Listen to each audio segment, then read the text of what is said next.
안녕하세요. 생생법률쇼 진행을 맡은 양지민입니다. 이 세상 이슈를 법률적 시점에서 다뤄보는 본격 토크 블록버스터 법률 이슈 토크 시작해 보겠습니다. 오늘은 박성배 변호사님과 함께 해보겠습니다. 안녕하세요. 안녕하세요. 네, 이제 봄인데 봄맞이 준비 잘하고 계세요? 특별한 준비는 하지 않고 이 옷장에서 가벼운 옷을 손이 닿기 쉬운 곳으로 옮기고 두꺼운 옷을 더 안으로 밀어넣는 정도? 그 정도 준비는 자연스럽게 하게 되더라고요. 아이들이랑 봄 나들이 뭐 혹시 안 가세요? 나갈 겁니다. 주말에도 나갈 거고 시간 되는 대로 애들 데리고 좀 따뜻한 날씨를 만끽해 보려고 계획 중입니다. 맞아요. 예, 열심히 하시죠. 파이팅 하면서 예. 해보도록 하죠. 네, 오늘 박성배 변호사님과 함께 시작해 보도록 하겠습니다. 네, 법률 이슈 토크 오늘 만나볼 주제 함께 보시죠. 정부 강제동원 해법 발표, 무덤 건들면 폐륜, 이재명 부모묘 훼손, 경찰 조폭과의 전쟁 돌입, 이렇게 오늘 세 가지 주제 준비가 되어 있습니다. 어떤 이야기들이 기다리고 있을지 바로 시작해 보겠습니다. 여러분은 지금 생생법률쇼와 함께하고 계십니다.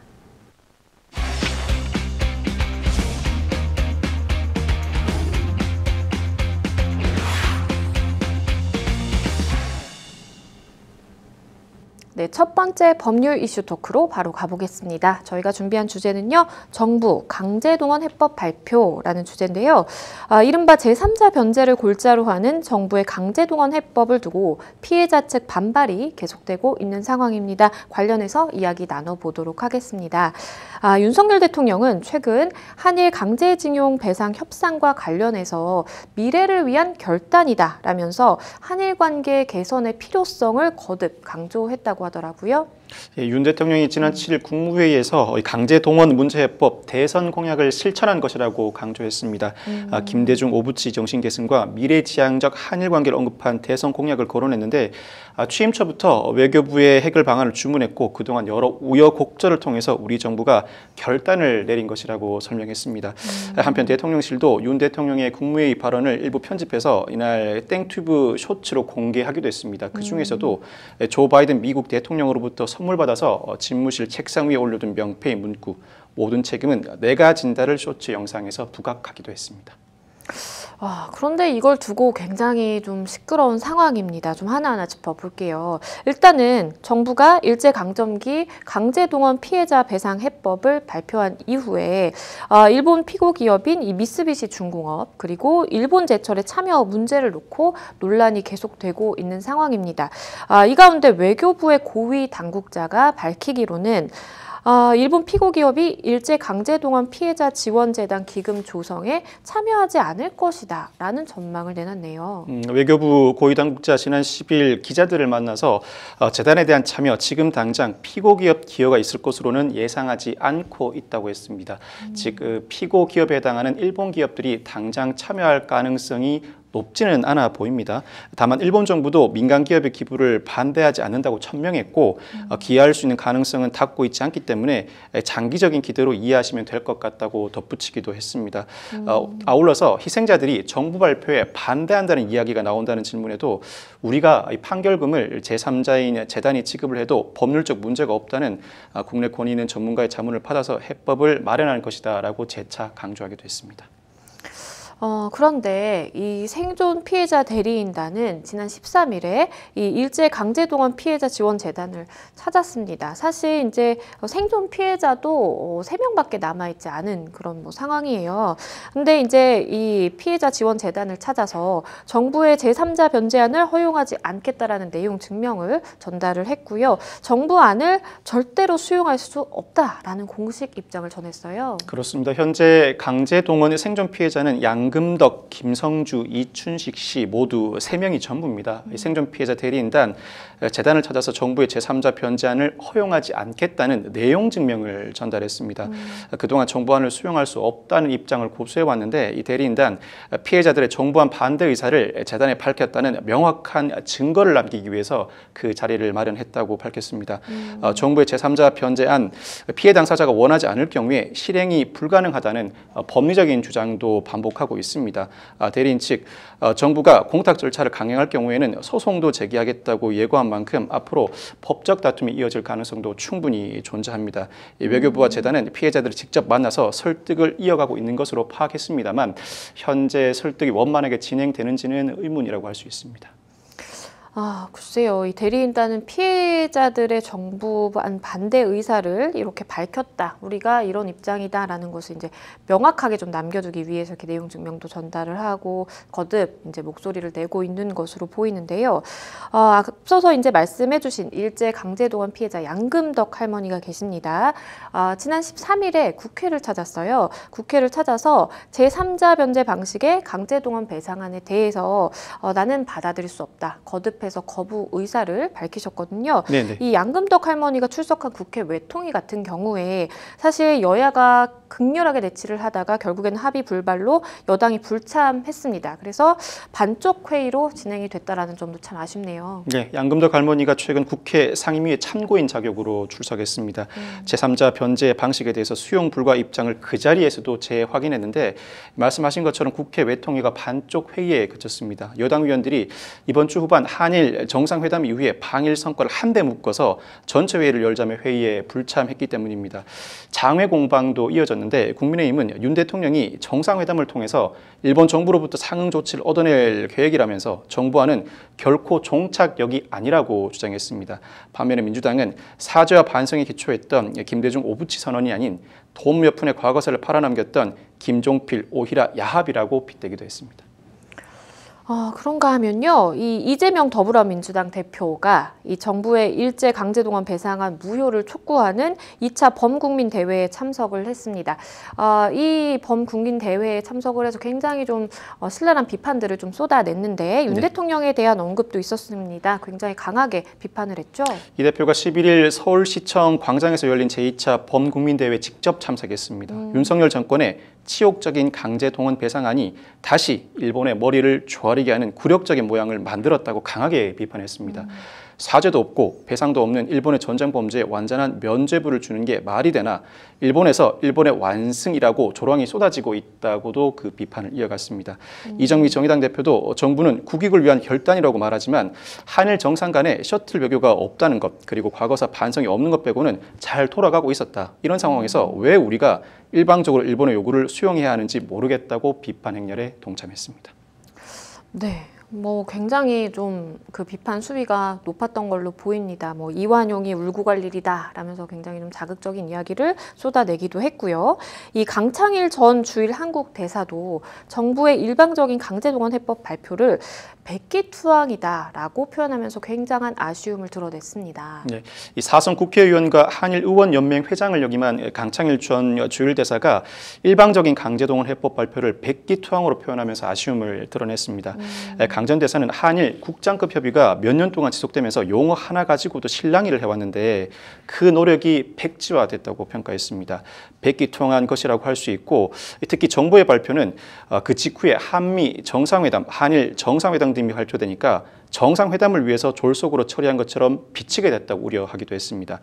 다만 박진 외교부 장관이 문제 해결의 끝이 아닌 진정한 시작이라고 했다는 점에서 한일 간에 서로 협상의 여지가 남아있다고 본다면서 일본 정부가 화답해야 한다고도 강조했습니다. 한일 관계를 정상화시키겠다는 의도 그 자체는 좋다. 그렇지만 절차와 과정이 잘못됐다고 비판했는데 구체적으로는 피해자 동의와 국민적 합의가 필요한 부분인데 전부 생략해 버렸다는 것입니다. 그리고 이 해법 위험 부담도 적지 않다고 비판했습니다. 첫째, 합의나 협의의 결과가 아니라 일방적 발표라서 다음 정권이 백지화하면 그만이라는 것입니다. 둘째, 일본 우익이 불안해한다고 합니다. 좋을 때는 좋겠지만 나중에 백지화하면 그만 아니냐는 우려를 한다는 것이고 셋째는 일본의 양심적 세력이 일본 우익에 날개를 달아줬다고 걱정하고 있다고 합니다. 넷째로는 한일 간에 산적한 여러 문제들, 사도광산 유네스코 등록 문제나 후쿠시마 오염수 문제, 야스쿠니 신사 참배, 교과서 왜곡, 독도 문제 등에서 앞으로 우리 정부가 어떤 입장을 취할지 심히 걱정된다고도 밝혔습니다. 네, 강창일 전 대사 같은 경우에는 이제 강제동원 이번 해법안 발표에 대해서 이제 백기투항이다라면서 아마추어 외교로 국민이 이제 부담을 다 떠안게 됐다라는 또 이야기도 전했는데요. 사실 대법원의 판결과 이제 너무 이제 다른 방향으로 이렇게 윤석열 정부의 배상안이 이제 정해지다 보니까 사실 그로 인해서 법원의 뭐 부담이 더 커졌다 이런 이야기도 나오더라고요. 현재 대법원이 이 피해자들 승소 확정 판결을 토대로 미쓰비시 등에 대한 압류 매각 절차를 진행하고 있습니다. 미쓰비시 등이 그 압류 절차에 불복해 재항고를 진행하고 있습니다만 네. 그 취지를 기각하고 현재 매각 절차만 남겨둔 상태입니다. 그런데 매각 절차를 앞으로 진행해야 하는지 정부의 입장 발표에 다소 법원이 난감해졌다고 할 수 있습니다. 법적 조치를 그대로 진행해도 무방하겠지만 정부의 입장 발표와 법원의 조치가 서로 대립된다는 이미지를 줄 우려도 있습니다. 언제 어떠한 결정을 내릴지 법원의 판단에 주목도가 높아지고 있습니다. 그러게요. 사실 법원의 입장에서는 이전에 내려왔던 이제 판결들의 취지도 좀 존중을 해야 되는 측면이 있는 것이고, 그런데 그게 지금 윤석열 정부가 내놓은 이 해법과는 정면으로 이렇게 대치되는 그런 상황이 된다면 그 역시도 조금 부담으로 느껴질 것 같다라는 생각도 들고요. 과연 어떤 논의가 될지 또 어떤 판단이 내려질지 말씀해주신 것처럼 좀 지켜봐야 될 것 같아요. 1965년 청구권 협정부터 2012년 대법원 판결까지 강제동원 피해자들에 대한 판결 좀 되짚어보면 어떨까요? 오랜 시간 이 사안이 지속돼 왔습니다. 네. 이 강제동원 피해자들 1997년 일본 제철을 상대로 오사카 지방법원에 손해배상 청구 소송을 제기한 바가 있습니다. 그렇지만 당시 오사카 지방법원 2001년 일본 제철에 손을 들어줬고 이 판결 지난 2003년 일본 최고재판소에서 그대로 확정됩니다. 당시 일본 재판부는 조선은 일본국의 통치를 받던 곳이었고 또 네. 당시 일본국이 적극적인 동원 정책을 펼치긴 했지만 이들이 자발적으로 온 것이라면서 강제동원 자체를 인정하지 않았습니다. 뿐만 아니라 일본 사법부는 1965년 한일 청구권 협정을 근거로 피해자들의 청구를 기각하기도 했습니다. 즉 식민 지배에서 벌어진 모든 일에 대한 청구는 끝났다는 것이 1965년 한일 청구권 협정의 내용이라는 것입니다. 네. 그렇지만 2012년 5월 우리나라의 대법원은 다른 판단을 내놓습니다. 민사소송법은 외국 판결을 승인하기 위한 요건으로 대한민국의 선량한 풍속이나 그 밖의 사회 질서에 어긋나지 않아야 한다는 점을 규정하고 있는데 일본의 한반도 지배는 명백한 불법행위이고 강제동원도 불법이 명백함에도 이를 인정하지 않고 내린 일본 사법부의 판결을 우리나라에 적용할 수 없다는 점을 분명히 했습니다. 뿐만 아니라 한일 청구권 협정, 한국과 일본 정부 간 채권, 채무 관계를 해결하기 위한 합의였을 뿐 개인들의 손해배상이 포함된 협정은 아니라고 봤습니다. 참고로 피해자 개인들의 손해배상 청구권이 소멸하지 않았다는 사실은 일본 인사들도 일부 인정하는 부분입니다. 지난 1992년 일본 외무성 조약국장도 이를 인정했고 네. 2018년 11월 당시 일본 외무상 고노다로도 일본 의회에서 개인 청구권이 소멸된 것은 아니다라고 인정한 바가 있습니다.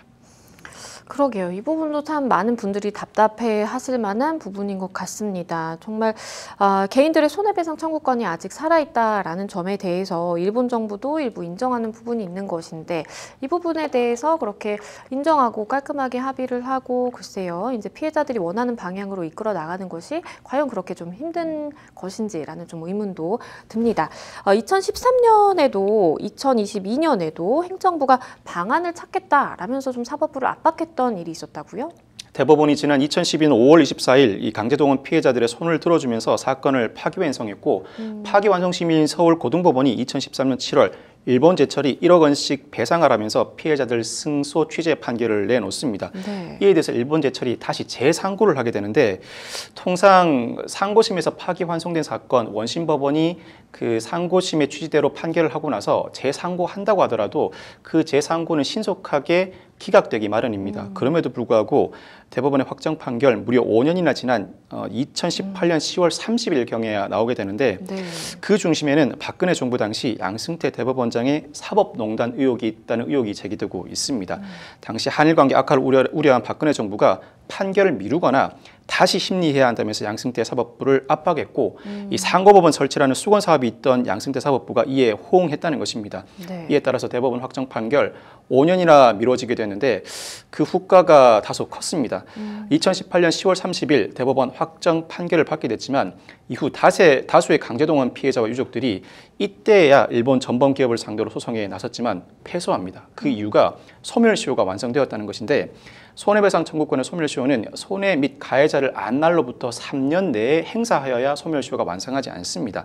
대법원이 일본 기업이 피해자들에게 손해를 배상해야 한다는 첫 판결을 내린 2012년 5월 24일을 기준으로 한다면 이때부터 3년이 도과한 시점에 소를 제기한 경우에는 모두 소멸시효 완성으로 기각될 수밖에 없습니다. 즉 2015년 5월 이후에 소송을 제기한 피해자들은 그 청구권이 사라지게 되는 것입니다. 다만 한 번 파기환송됐다가 재상고심으로 올라가 2018년에 뒤늦게 확정 판결이 이루어진 이 시점을 기준으로 한다면 아직까지는 피해자들의 손해배상 청구권이 그대로 존재하게 되는 것인데 대법원의 확정 판결 중에서 2018년 10월 30일을 기준으로 삼을 것인지 아니면 2012년 5월을 기준으로 삼을 것인지 현재 하급심 판례도 서로 엇갈리는 상황이라고 할 수 있습니다. 이에 따라서 손해배상 청구권의 존부 여부에 대해서 다툼이 지금도 계속되고 있습니다.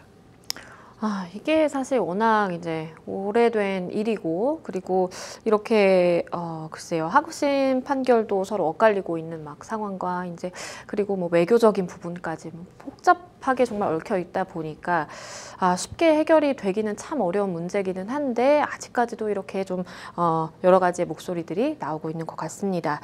글쎄요, 정부의 강제동원 해법. 글쎄요, 해법으로 표현을 해도 될지는 잘은 모르겠지만 변호사님께서는 혹시 어떤 시각 갖고 계실까요?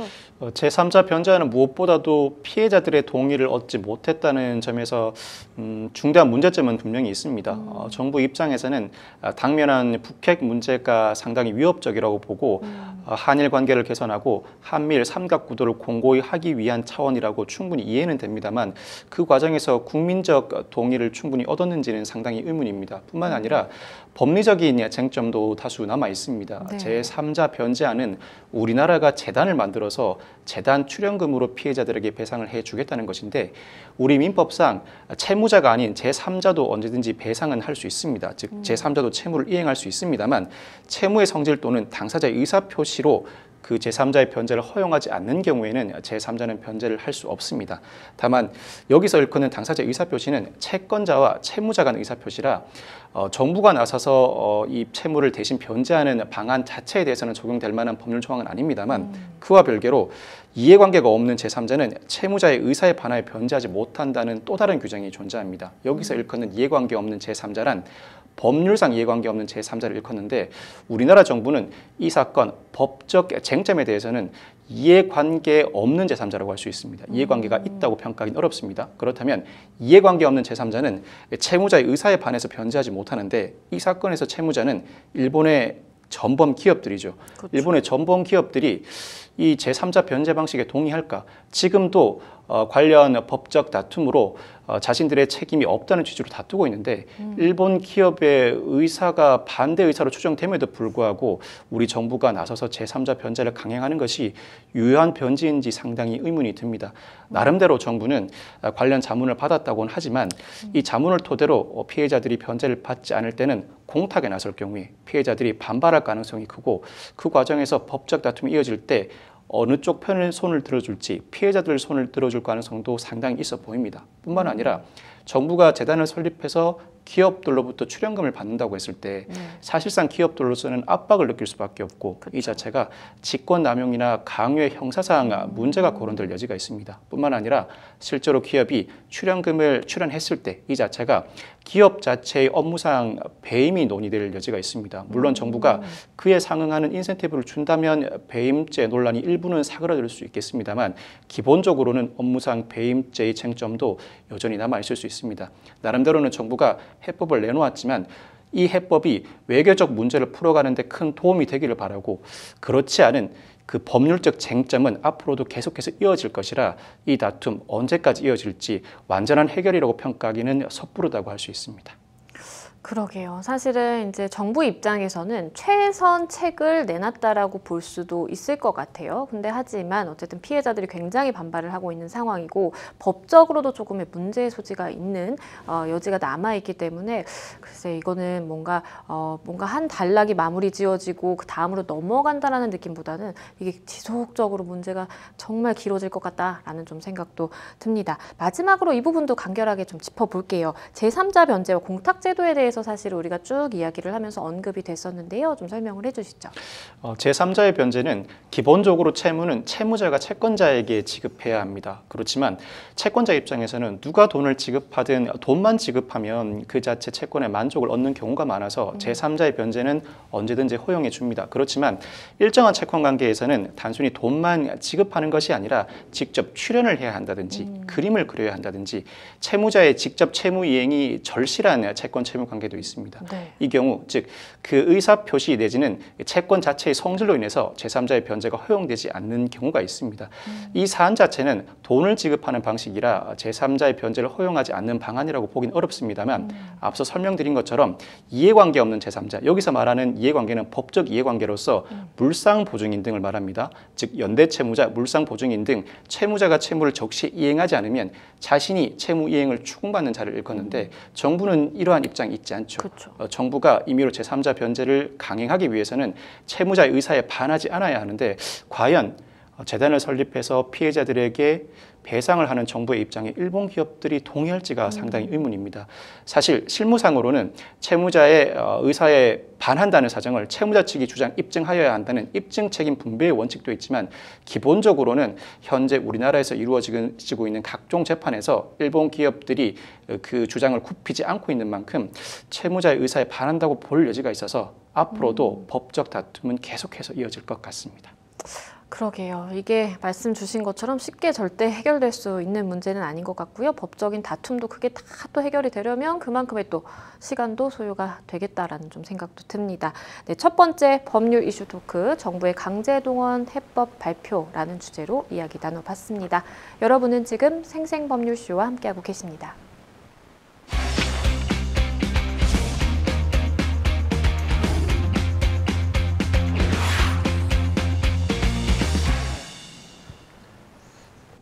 네, 두 번째 법률 이슈 토크로 넘어가 보겠습니다. 무덤 건들면 폐륜, 이재명 부모묘 훼손이라는 주제인데요.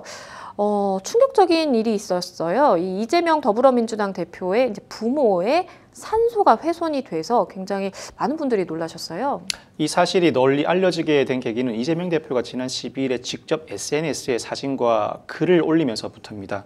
이 사진과 함께 그 글 내용, 후손들도 모르게 누군가가 무덤 봉분과 사방에 구멍을 내고 이 글이 쓰인 돌을 묻는 것은 무슨 의미인가요? 라는 내용이었는데 이 사진 속의 돌 두 개를 보면 한자로 날생자와 밝을 명자로 시작되는 세 글자의 한자어 두 개가 적혀 있습니다. 즉 생명땡, 생명땡인데 네. 이 마지막 두 단어의 마지막 글자는 사진상 희미해서 식별하기는 어렵습니다만 현재 추정하기로는 기운 기자 또는 죽일 살자로 추정되는 상황입니다. 즉 생명기 또는 생명살이라는 글자가 모두 적혀 있었다는 의미입니다.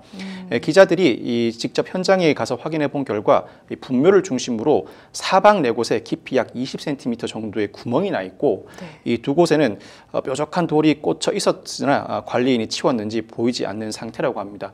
이재명 대표나 유족들 입장에서는 상당히 충격적일 수밖에 없는 사건이고 바라보는 국민들도 장례 문화에 비춰볼 때 상당히 부담스럽게 다가오는 그렇죠. 사건이라고 할 수 있습니다.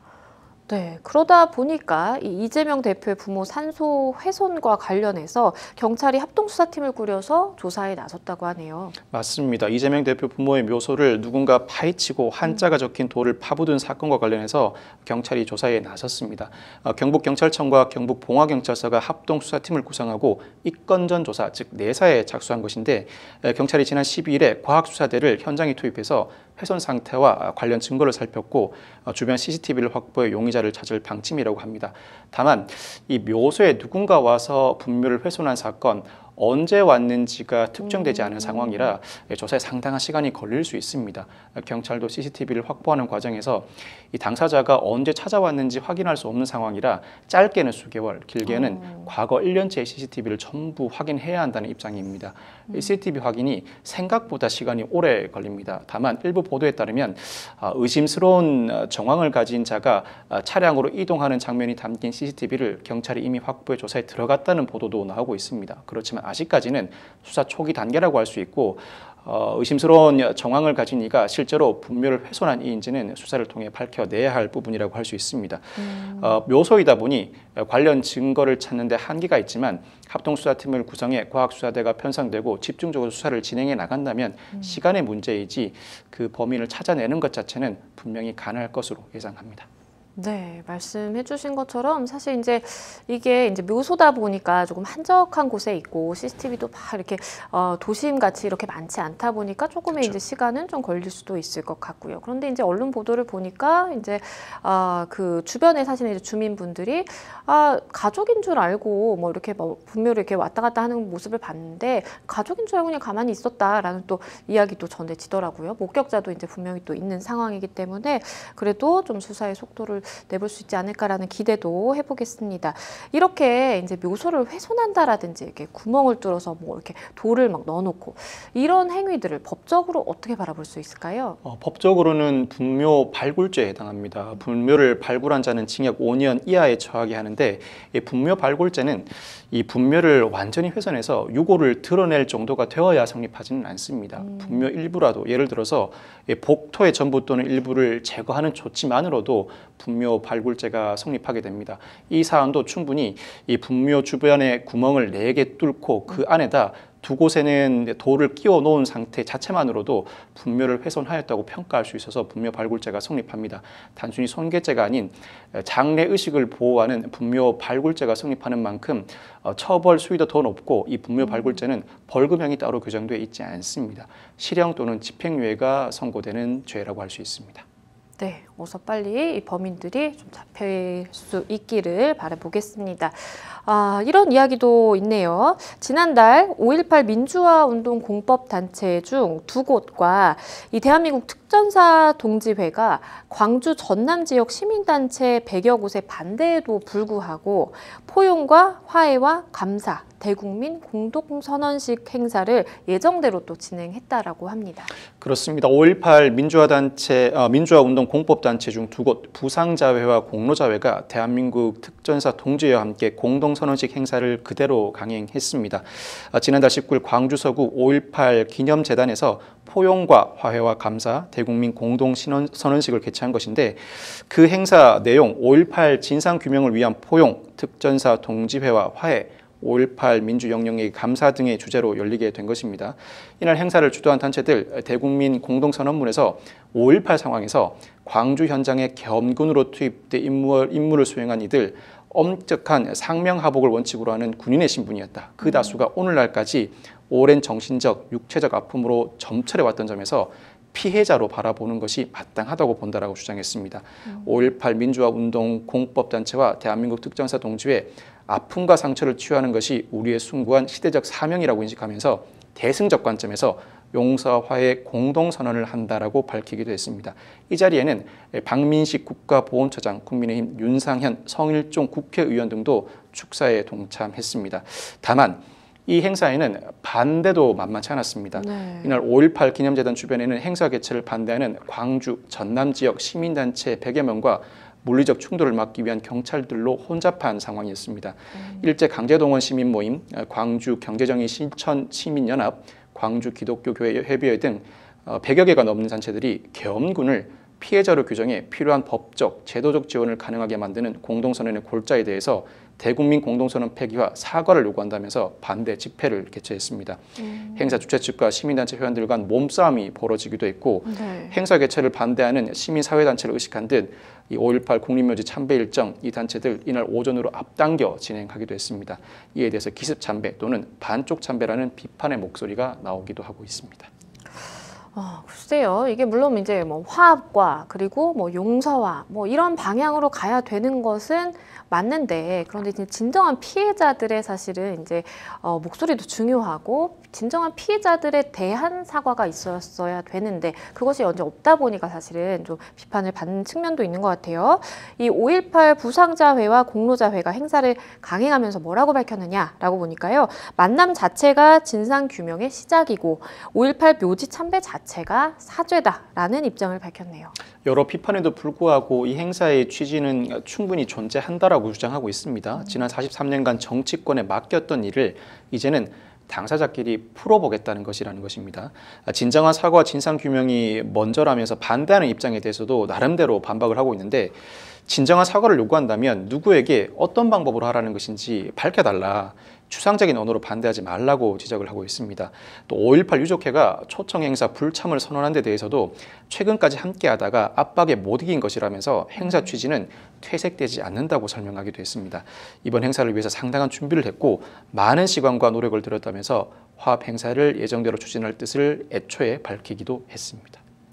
그런데 이 대국민 공동선언식을 강행한 이제 5.18 부상자회와 공로자회에 대해서 5.18 진상규명을 오히려 방해하는 것이다라는 또 지적도 있었네요. 이들 단체가 행동 강령에서 계엄군을 위로하고 필요시 법적, 제도적 지원이 가능하도록 모든 노력을 경주한다고 밝혔는데, 이 주장에 대해서 우려하는 목소리도 상당히 많습니다. 무엇보다도 계엄군을 피해자로 규정하는 것에 전문가들이 큰 우려를 나타내고 있는데, 한 교수는 국가 차원의 진상규명이 마무리되고 가해자들의 진심 어린 반성과 사과 이후에 화해가 있을 수 있다. 불행한 역사를 반복하지 않기 위해서 진상규명을 진행하는 것인데, 특정 단체가 주도해서 무조건 용서를 해버리면 오히려 진상규명에 방해가 된다. 계엄군이 자행한 집결, 처형 등 철저한 조사를 통해 법적인 검토를 거쳐서 처벌이나 용서를 해야 한다고 지적하고 있기도 합니다. 논란이 상당히 분분한 사안이라고 할 수 있습니다. 네, 조금 다른 이야기도 좀 해볼게요. 서울 시립묘지 분묘를 개장하고 화장을 완료한 유족에게 개장 화장 지원금 40만 원이 지급된다라는 이야기도 있더라고요. 그렇습니다. 서울시설공단이 용미 1, 2, 벽제, 내곡리 4개소의 분묘를 개장하고 화장을 완료한 유족에게 개장 화장 지원금 40만 원을 지급하기로 했습니다. 이 분묘를 열고 화장을 할 경우에 그 지원금을 지급한다는 취지인데, 네. 이 개장 화장에는 통상 80에서 100만 원 정도가 소요된다고 하니 이 40만 원 지원이면 비용 부담이 절반 정도로 줄어드는 셈이라고 할 수 있습니다. 이 공단은 방문 접수를 시작하는 오는 22일부터 선착순으로 지원을 하기 시작하는데, 올해 예산 총 3억 원, 분묘 750기의 지원금이 지급될 예정이라고 합니다. 공단은 친환경적 장례를 장려하기 위해서 이와 같은 지원금을 지급하기 시작했고, 앞으로도 친환경적 장례 문화 확산을 위해서 계속해서 노력하겠다고 밝혔습니다. 네, 그런가 하면요. 또 조용한 시골 마을인 전남 장흥군 유치면 신덕마을이 있습니다. 그런데 이 마을에 공원 묘지 조성이 추진이 되면서 마을이 정말 발칵 뒤집힌 일도 있었어요. 네, 그렇습니다. 전남 장흥군 유치면은 장흥군을 가로지르는 탐진강에 탐진댐이 조성되면서 많은 곳이 수몰된 지역입니다. 그렇지 않아도 이와 같은 큰 피해를 입은 지역에 공동묘지까지 들어서냐며 마을 주민들이 분통을 터뜨리고 있습니다. 이 사안, 장흥 출신의 사업가 A씨가 자신이 소유한 유치면 운원리 일대 18만 7천 평 부지에 가칭 유치 휴림공원 조성 사업을 추진하면서 발생된 사건인데, 이 공원묘지 4만 평의 개인묘역과 가족 봉합묘역, 수목장 등 설치가 주 내용입니다. A씨는 재단법인을 설립한 이후에 주민 참여형 마을 공동체 사업으로 연계 추진하겠다는 의사를 밝히고 있는데, 지난 2012년에도 이곳에 사설 묘지를 설치하려고 했지만 혐오시설, 거리 제한과 주민 반대 등으로 불가 통보를 받은 바가 있다고 합니다. 이 공원묘지 조성 찬성 측에서는 위원회를 구성해서 주민들을 설득하고 있다고 하는데, 이렇다 할 수익이 없는 마을에 공동체 사업으로 공원묘지를 운영해 수익을 나누면 주민들에게 다 혜택이 돌아간다는 취지입니다. 반대로 반대 측은 사업 설명서를 보면 재단법인이 전적으로 운영하는 사설 묘지인데 마치 유치면이 공동체가 되어 운영하는 것처럼 포장하고 있다고 반박하고 있습니다. 한옥 민박, 특산품 판매장, 유기농 체험센터 등이 있는 산촌 생태마을에 공동묘지가 웬 말이냐고 반발하고 있는데, 최근에는 그 30만 원 상당의 현금 교환권이 여러 장 마을 주민들에게 뿌려져 뒤숭숭한 분위기라고 합니다. 이 교환권에는 유치면 휴림공원 조성사업 허가 시 현금으로 교환해 드린다는 문구가 들어가 있다고 합니다. 현재 장흥군에서는 정식으로 사업 신청서가 접수되지는 않았다고 합니다. 네. 법인이 묘지를 설치하려면 장사법에 규정된 법규를 준수하고 관련 절차를 이행해야 하는데 군 관계자 법인 묘지를 설치하려면 복잡한 절차를 거쳐야 하고 주민 동의가 필수다. 아직까지 장흥군에서 법인이 묘지 설치 허가를 받은 사례는 없는 것으로 안다고 밝히고 있습니다. 네, 주민들 입장에서는 사실 이렇게 현금 교환권까지 살포해가면서 이렇게 글쎄 묘지를 조성하라고 하려고 하는 그 자체가 정말 좀 충격적이기도 하고 또 결사 반대를 외칠 수밖에 없는 좀 그런 상황인 것 같기도 하네요. 묘지와 관련된 또 다른 이야기도 좀 짚어보겠습니다. 대전교도소에서 복역 중에 사망한 무연고자들이 묻혀 있는 묘역이 있는데요. 거기가 이제 사실상 방치가 되어 있다라는 또 보도도 있었어요. 말씀하신 것처럼 대전교도소에서 복역 도중 사망한 무용거자들이 묻혀 있는 묘역이 사실상 방치돼 있는데 언론사에서 관련 정보 공개를 요청해도 대전교도소 측은 묘의 위치가 공개될 경우에는 묘가 훼손되거나 지역 민원이 발생할 위험이 있다면서 비공개 조치를 취하고 있습니다. 이 기자들이 실제로 대전 추모공원 내 산등성을 넘고 잡목을 헤치고 현장에 가봤는데 묘역을 찾기가 쉽지 않았다고 합니다. 묘지 앞에서도 묘지가 맞는지 한참을 들여다봐야 했다고 했는데 그 이유가 봉분 대부분이 유실됐기 때문입니다. 오랜 기간 정비를 하지 않았기 때문으로 짐작되고 있는 상황인데 네. 콘크리트 표식으로 대전교도소 무용거자 묘역임을 겨우 알 수 있었다고 합니다. 그 묘역에 가보면 수인번호로 추정되는 그 숫자 그리고 네. 안장 순서로 보이는 숫자만 새겨져 있을 뿐 안장자 정보가 전혀 적혀 있지 않다고 합니다. 안장 순서도 순차적이지 않아서 1번 표식 옆에 2번, 3번이 아닌 또 다른 표식이 그대로 설치되어 있는 경우가 많았고 일부 표식은 숫자마저 판독하기 어려운 상태였다고 합니다. 이에 따라서 안장된 사람이 누구인지 도저히 알 수 없는 상황이라고 하는데 이 추모공원 관리사무소 관계자는 묘적 부등이 없어서 누구의 묘인지 언제 안장했는지 알 수 없다고 합니다. 이 모습을 보면 무연고자로 살다가 무연고자로 묻혔는데 묘지마저 연고가 없다는 이유로 푸대접을 받는다는 느낌을 준다고 할 수 있습니다. 뭐 일단은 대전 추모공원 측이 묘역 전체에 대해서 정비 계획이 있는 것으로 지금 전해지고는 있는데 글쎄요 지금 누가 안장되어 있는지도 정확하게 모르는 그런 상황에서 이걸 재정비한다고 해서 될 문제인가라는 또 생각도 들고요.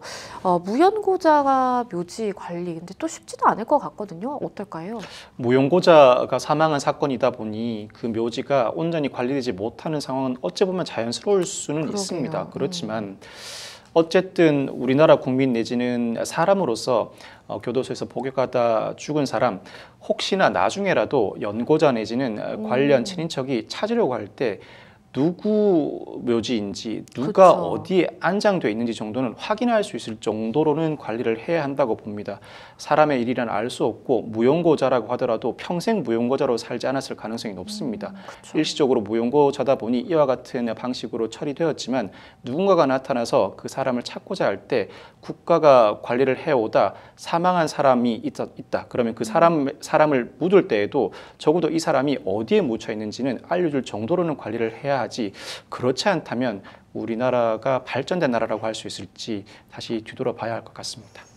네. 두 번째 법률 이슈 토크, 이재명 대표 부모의 묘소 훼손 사건부터 다양한 묘소 관련된 이야기들 짚어봤습니다. 저희는 세 번째 주제의 법률 이슈 토크로 넘어가 보겠습니다. 저희가 준비한 주제는요, 경찰, 조폭과의 전쟁 돌입이라는 주제입니다. 경찰청 국가수사본부가 3월 13일부터 7월 12일까지 4개월 동안 조직폭력, 일명 조폭범죄를 특별단속한다라고 밝혔는데요. 어떤 내용일까요? 경찰청 국가수사본부가 4개월 동안 조직폭력, 일명 조폭범죄 특별단속을 실시하기로 했습니다. 주요 대상 범죄, 도박사이트 운영과 전화금융사기 등 기업형, 지능형 조직폭력 범죄, 서민들에게 보호비 등을 뜯어내는 민생 침해 범죄, 그리고 건설 현장 업무 방해 범죄 등입니다. 이 중에서도 특히 일부 조직폭력배들이 건설 현장에서 노조 전임비나 원래배 등의 명목으로 금품을 뺏는 이른바 건폭 사례를 집중적으로 단속할 예정인데 앞서 윤석열 대통령이 강경 대응 방침을 밝히기도 했던 대목에 대해서 경찰이 그 결을 같이 하고 있다고 평가할 수 있을 것 같습니다. 경찰, 조직폭력 간 집단폭행 범죄를 사전에 차단하기 위해서 첩보 입수 초기 단계부터 합동 대응팀을 운영하기로 했고 조직 간 충돌 방지를 위해서 선제적 조치를 함께 취하기로 했습니다. 이와 같은 선제적 조치는 일종의 정보 수집과 조직폭력범죄사범 간 업무 대화를 통해서 직접적인 물리적 충돌이 일어나지 않도록 경찰이 유도하는 방식으로 진행됩니다. 또 폭력 조직의 불법 사업을 효과적으로 적발하기 위해서 범죄 수익 몰수 및 추징에도 주력할 방침인데 과거와 달리 범죄 수익 은닉법이 정비되고 관련 사례들이 쌓여가면서 경찰과 검찰이 수사는 물론 수사를 통해서 발생되는 범죄 수익을 사전에 몰수 추징하는 조치도 상당 부분 진행되고 있는 실정이라고 할 수 있습니다. 말씀해주신 것처럼 윤석열 대통령이 뭐 건폭을 언급까지 직접 하면서 아무래도 이제 일부 조직폭력배들이 건설 현장에서 노조 전임비라든지 뭐 원래비 등의 명목으로 금품을 빼앗는 사례, 이 부분에 대해서 조금 집중적으로 단속할 예정으로 보여요. 맞습니다. 이 건설 내조의 불법행위 공통점이 채용 강요에서 비롯된다고 합니다. 고작 10명이 필요한 작업에 25명을 투입해서 일을 하지 않는 사람들까지 인건비 지급을 요구하거나 우리 조합원을 채용하지 않으면 기존에 운영하던 타워 크레인을 중지하고 현장 위법 사항을 신고할 것이라고 압력을 넣는 방식이라고 하는데 지난 2021년에는 한 전국 연합건설 현장노조 위원장 등이 수도권 내 20여 개 건설 현장을 돌아다니면서 안전조치 위반 사항 신고를 빌미로 협박과 공사방해를 했고 3억 2천만 원 가량을 갈취하는 사례도 있었다고 합니다. 이에 대해서 윤석열 대통령이 큰 관심을 가지고 있는데 미래 세대인 청년들의 일자리, 청년들의 미래를 가로막는 채용 장사, 불법, 갈취 폭력 등 국민을 힘들게 하고 약자를 더 어렵게 만드는 불법 건설 폭력에 대해서 앞으로도 지속적으로 엄단할 것을 당부하기도 했습니다. 그런가 하면요, 협박을 일삼던 노조가 실제로 조폭이었다라는 또 언론 보도도 있었어요. 그렇습니다. 충북 지역의 일부 폭력 조직 조직원들이 고용노동부에 노동조합 신고만 한 채 건설 현장 앞에서 집회 등 각종 민원을 제기해서 건설사를 괴롭히는 그 결과로 원래비 명목으로 8,100만 원을 갈취한 사건도 벌어졌다고 합니다. 불법 고용 외국인을 모두 신고하겠다, 노조원을 풀어서 현장 입구에서 매일 집회하겠다 등의 협박을 한 것으로 전해졌고 결국 이 노조에서 간부로 활동한 3명이 구속되기도 했습니다. 또 A씨가 NGO 환경단체임을 내세우면서 살수차 조합을 설립 후에 건설사를 상대로 환경 민원을 제기하겠다고 협박해서 살수차 사용료 4억 원을 갈취해 A씨를 포함한 2명이 구속되는 사건도 벌어지기도 했습니다. 사실 이런 관련 사건들이 굉장히 좀 글쎄요, 이제 결이 굉장히 좀 비슷한 그런 비슷비슷한 사건들이 좀 많은 것 같아요. 이 조직폭력배가 건설노조 간부로 활동을 하면서 조직원들을 동원해서 건설사들을 협박하고 또 전임비를 갈취한 그런 사건도 있었네요. 이 경찰이 폭처법상 공동 공갈 혐의로 A 노동조합 간부 유모 씨를 구속했는데 유 씨는 인천을 관할 지역으로 두는 한 폭력 조직의 조직원으로 이전부터 경찰의 관리 대상이었습니다. 유 씨가 지난 2021년 9월 A 노조에 가입한 뒤에 월급을 받으면서 법률국장 직책을 맡은 뒤에 노조원 6, 7명과 함께 경기도 오산 지역의 건설 현장 등을 다니면서 노조 전임비 및 복지비 명목으로 1,000만 원 정도를 갈취한 혐의를 받는데 건설업체가 거부할 경우에는 현장 앞에서 장기간 집회를 하거나 경미한 위법 사항에 대해서 민원을 제기할 것처럼 협박하는 수법을 사용했다고 합니다. 이런 가운데 이 원희룡 국토교통부 장관이 지속적으로 건설 노조에 대한 뭐 다양한 비판들을 내놓고 있는 상황입니다. 그런데 이 원희룡 장관이 타 조합원에 이제 욕설을 하라라고 지시한 민주노총의 내부 회의 자료를 직접 공개를 하면서 이런 이야기를 했습니다. 이게 노조인가 조폭인가라고 비판을 했네요. 그렇습니다. 그 원희룡 장관이 지난 3일 SNS에 글을 올려서 노조가 태업에 참여하지 않는 타워 크레인 기사들, 비노조원들에게 공포 분위기를 조성하고 욕설하라는 지침까지 주면서 협박한다 하면서 민주노총에 회의 자료를 첨부하기도 했습니다. 원희룡 장관, 욕설과 순찰은 협박이고 신고와 징계는 보복이며 노조법 위반으로 불법이라면서 타워 기사님들 노조의 불법 행위 지침에 응하지 마시고 보복을 두려워하지 말라고 당부하기도 했습니다. 이 노동조합 현장에서 이루어지는 각종 실력 행사 행위에 대해서 윤석열 대통령을 비롯해 정부가 적극적으로 나서서 제지에 나서는 모습을 확인할 수 있습니다. 그런가 하면요, 또 이런 이야기도 있더라고요. 이제 언론이 가짜 노동개혁에 앞장서고 있다라면서 비판을 내놓은 지적도 있었어요. 그렇습니다. 이 사안은 사실 건설 현장의 구조적 문제와 배경에 근본적인 문제가 있다는 지적도 나오고 있습니다. 이 지적도 충분히 경청할 만합니다. 네. 사실 건설 현장은 발주처가 있으면 원청이 있고, 원청은 우리가 흔히 알고 있는 대형 건설사를 일컫습니다. 그렇죠. 통상 원청이 직접 공사를 진행하지는 않습니다. 원청이 하청 건설사에 하도급을 주고, 이 하도급 건설사는 건설 노동자에게 또다시 하도급을 주는 중층적인 하도급 구조입니다. 사실 건설산업기본법은 하청업체 이하의 하도급을 제한하고 있지만 현실에서는 다양한 형태로 불법 하도급이 이루어지고 있는 실정입니다. 건설 노동자의 고용 불안, 저임금, 무리한 공기, 즉 공사기간 단축에 따른 대형 안전사고가 그 근본 원인이라고 할 수 있는데, 일부에서 지적되고 있는 건설 노조 현장에서의 일부 조직폭력배 가담 사례들이 지나치게 부각되고 있다는 비판이 제기되고 있는 것입니다. 정부가 원래비를 건설 현장의 대표적인 불법 사례로 거론하고 있습니다만, 사실 이 원래비는 연장근로에 대한 수당, 급행료 성격의 성과급, 안전규정이 위배되는 작업에 대한 사례비로 구성되어 있는데, 타워 크레인은 출근 전후 1시간씩 총 2시간의 연장근로가 반드시 필요합니다. 그렇다 보니까 추가로 수당을 지급해야 하는데 그 수당을 원래비에 포함해 지급하고 있는 것이죠. 네. 건설노조도 원래비의 문제점을 충분히 인지하고 있고 이 행태를 몰아내기 위해서 나름대로 노력을 해왔다고 합니다. 2016년 2차례에 걸쳐서 원래비 전면 근절을 결의하기도 했고, 2018년 대한건설협회 공문을 보내서 건설 현장의 오랜 잘못된 관행을 근절시키고자 한다. 타워 크레인 조종사의 금품 수수 행위를 적발할 때에는 법에 따른 처벌 조치를 진행할 것을 안내해 주기 바란다고 요청한 바가 있다고 합니다. 즉 네. 중층적 하층 구조에서 발생한 원래비 책임을 노동조합에게 일방적으로 떠넘긴다는 비판도 제기되고 있는 것입니다. 네, 건설 노조 관련된 이야기는 앞으로도 조금 계속 나오고 또 시끌시끌할 것 같다라는 좀 생각도 들고요. 이 조폭과 관련된 이야기를 나누다 보니까 좀 조폭 관련된 다른 이야기도 좀 짚어볼게요. 조폭들을 고용해서 10조 원대의 불법 인터넷 도박 사이트를 운영한 일당이 있는데 경찰에 붙잡혔다고 합니다. 최근까지 인터넷 공간에서도 바카라 도박이 이루어질 수 있었다고 합니다. 30조 한 판에 2천만 원 가까운 판돈이 오간다고 하는데 네. 바로 이 몰타의 한 카지노를 생중계로 연결해서 우리나라 사람들이 실시간으로 돈을 걸도록 만든 사이트라고 합니다.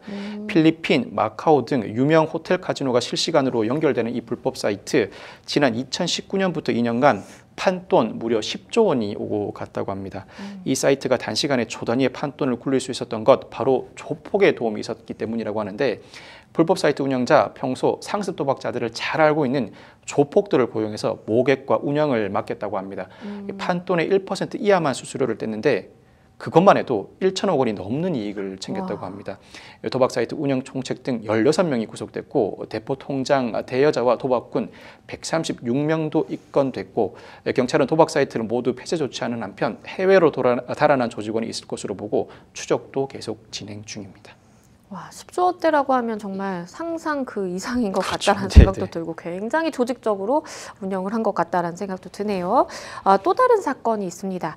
이 대포 통장 수천 개를 개설한 뒤에 대여료를 받습니다. 그러면서 이제 이걸 유통한 조직폭력배 조직원 등이 무더기로 검거가 됐는데요.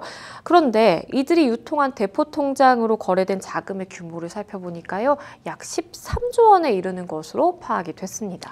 각종 범죄에는 대포 통장이 쓰이기 마련인데 이 대포 통장 자체를 제작해서 유통하는 조직이 있었습니다. 이 경찰은 조직폭력배 출신 총책 A씨 등 대포 통장 유통 조직 피의자 38명을 검거하고 6명을 구속했습니다. A씨 등 지난 2019년 6월 대구에서 대포 통장 유통 조직을 결성한 뒤에 대여료를 받으면서 국내외 범죄 조직에 유통한 혐의를 받습니다. 3년간 528개 유령 법인 사업체를 등록해서 무려 1,048개의 대포 통장을 개설했고, 이 대포 통장은 월 170만 원가량의 대여료를 받으면서 범죄 조직에 유통했습니다. 이들이 벌어들인 범죄 수익 총 212억 원에 달합니다. 와. 또 대포 통장을 통해 거래된 불법 자금의 규모가 입금액 기준으로 12조 8천억 원에 달합니다. 경찰은 불법 수익을 환수하고자 대포 통장 계좌 가운데 566개의 계좌에 대해서 지급 정지를 요청하고 잔액 46억 원, 현금 1억 원에 대해서 기소 전 몰수 보전 조치도 취했습니다. 조직을 결성한 총책과 총괄 지휘책, 조직 폭력배이고 주요 조직원들은 형제이거나 과거 교도소에서 만난 인연이라고 합니다. 주거가 일정하지 않은 노숙인을 법인 법인 대표자로 등재하고 직접 원룸에서 관리해왔고 한개 법인 등기로 수개의 지점 사업자를 등록하고 사업자 한 개당 수개의 유령법인 계좌를 개설해왔습니다. 또 사업자 등록 때 필요한 임대차 계약서를 확보하기 위해서 한 개 호수의 부동산을 두 개의 호수로 쪼개서 두 개의 임대차 계약서를 작성하는 방식도 사용한 것으로 드러났습니다. 그러게요. 이들이 얻은 이 불법 수익 반드시 좀 환수해야 되겠다라는 생각도 들고요. 그런데 조폭도 세대 교체가 이루어지고 있다고 하네요. 근데 10대 조폭이 지난해 대비 2배 이상 늘었다고요? 지난해 경찰에 풀잡힌 폭력 조직회 그 구성을 살펴보니 모두 3,231명인데 같은 기간 신규로 가입해 활동하다 붙잡힌 조폭이 203명에서 244명으로 20% 정도 증가했다고 합니다. 연령대별 분포 인원을 살펴보면 20대가 31.9%, 30대가 27.1%로 20, 30대가 조폭의 주축 활동 연령이라고 할 수 있습니다.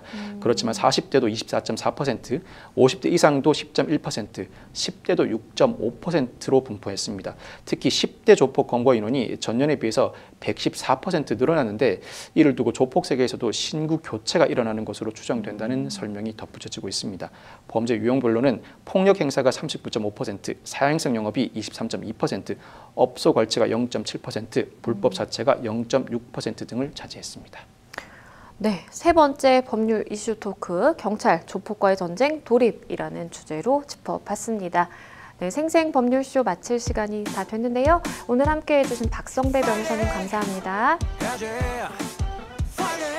네, 생생법률쇼 오늘 저희가 준비한 내용 여기까지입니다. 시청해 주신 여러분 고맙습니다.